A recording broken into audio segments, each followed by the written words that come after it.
Last time on Neem's content. 10 to 15 minutes? Ah, too easy. Nah. Cap. All the PS3 footage has a massive desync in it. When I was playing any PS2 emulation, I could consistently get this thing to desync at the 10-minute mark. It works in the software, the probably Chinese clone software. The black levels are crushed. Like, just look at Sonic's forehead in here. It's the void.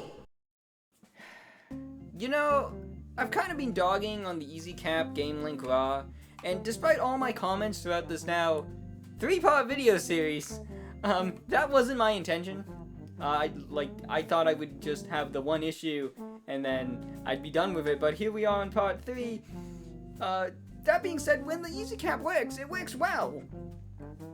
But, I just seem to keep coming across weird issues, and especially with my niche use case for capture cards. But you know, I gotta know if other UVC capture cards do this as well on my system, right? Because, like, I'm Lisa Simpson in the club right now. You know the meme! Except I'm not in the club, because I don't go out. I'm incredibly lonely! In this case, the XR1 Lite, a UVC capture card by Evga that I bought on Canadian Amazon on sale for under $100, just to see if I would have the exact same issues as I did with my Ezcap capture card. So let's start with the issue that started it all. Let's plug this into my motherboard and...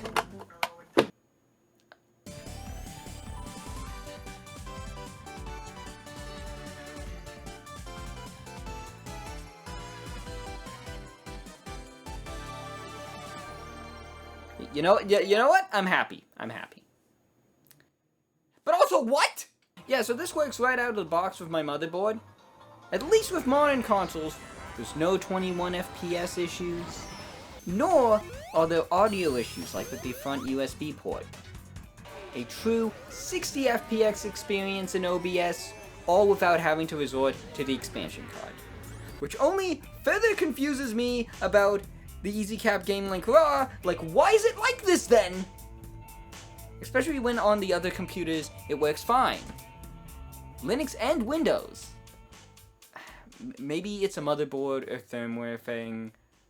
I don't know. Who knows? Honestly, there's not much else to say here. It works well, though the XR1 Lite can only pass through 4K. Which is fine because I usually record in 1080p anyways. Now to test my retro consoles, first starting with my PS3. I'll just go into Hulk Ultimate Destruction, and while the clips do seem fairly dark, I don't think they're being crushed. I had to compare and contrast in DaVinci and look at the scopes, and it does seem like there's a comparable difference in how the color is reproduced.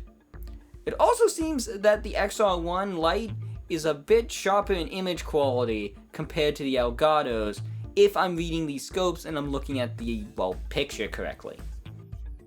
It's a little hard to tell the major differences without the scopes, but the scopes do tell us where the black levels lie. And when I went into my Wii to play Shadow the Hedgehog, night and day difference. Sonic's face is no longer in the void. We did it, guys. In fact, it got to the point where I actually daisy-chained all of my capture cards into a little row. This is what it means to go even further beyond. Just to prove that, yes, at least with my Ezcap unit, the dark levels were so low they were in fact clipping. Well, with the XR1 Lite, the darker levels were still within the color range. That could also be confirmed by raising the midtones in gamma in your OBS or chosen NLE. At the time, I thought the XR1 Lite was still darker than the Elgato, but now I'm starting to think that was just me being paranoid after the first time. After further inspection, the Elgato and the XR1 Lite have pretty similar color ranges, though the XR1 Lite has the, well, cleaner image.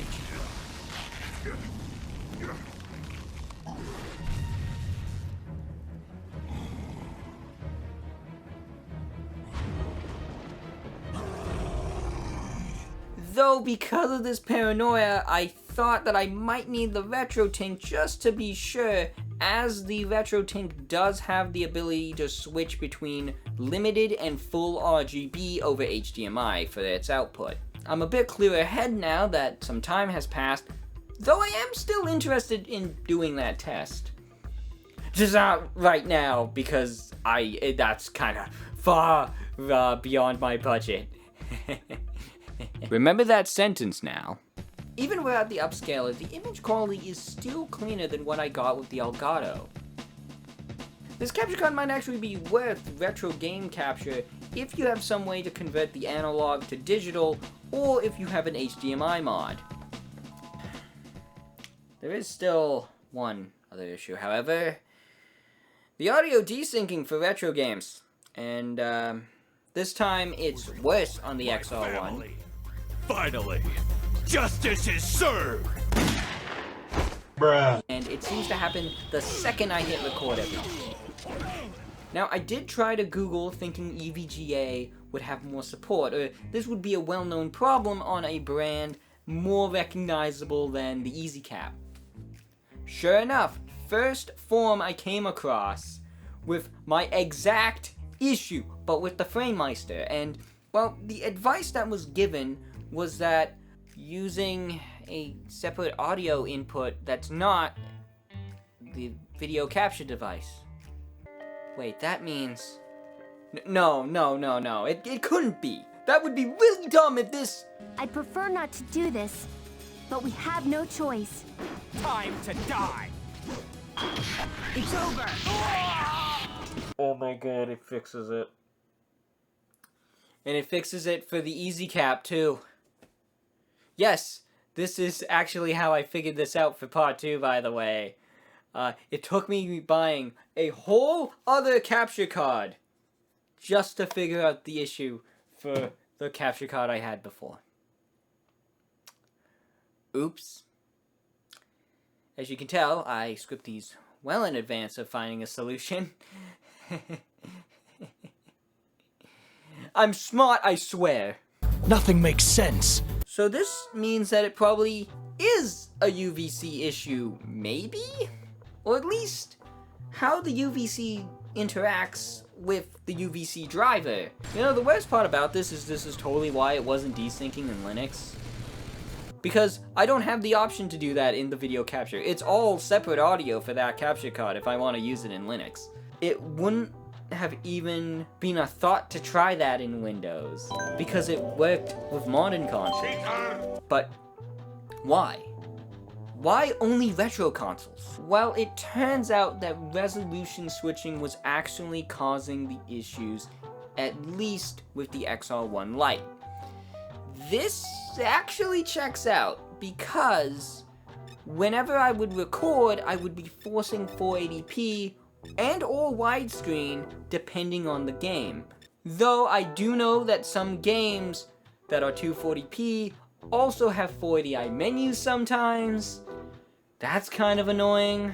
I actually found this out through a firmware update for the XR1 Lite from this year, actually. Though fair warning, if you were to go find this, I think you can only update it with a Windows machine, correct me if I'm wrong. So that's annoying. But now with every problem solved, I can rest. How many months did this take me?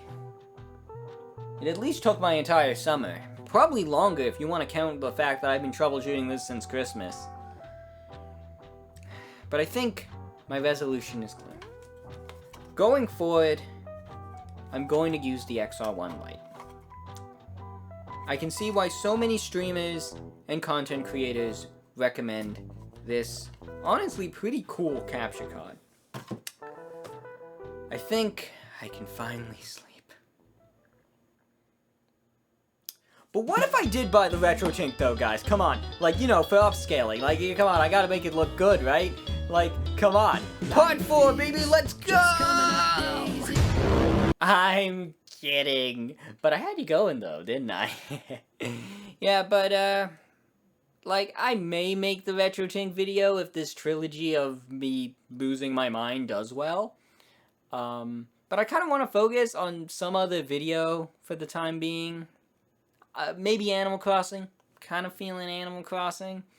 Though, I kind of make videos on a whim, so who knows what's next? Like, I really need to make that Linux video, and I need to make a channel trailer at some point, and I also need to redo that opening graphic, and I kind of want to talk about the peer-to-peer services that I've been using. And, and SyncThing. SyncThing's great. I really want to talk about SyncThing at some point, and maybe I might do another Nuzlocke style video. And you know, I'm a fan of the Elder Scrolls, so you know, I kind of always wanted to check out Daggerfall for realsies. And I need to make that voting system video. I've been holding off on that for like 2 years now, and I need to make that video one way or another. And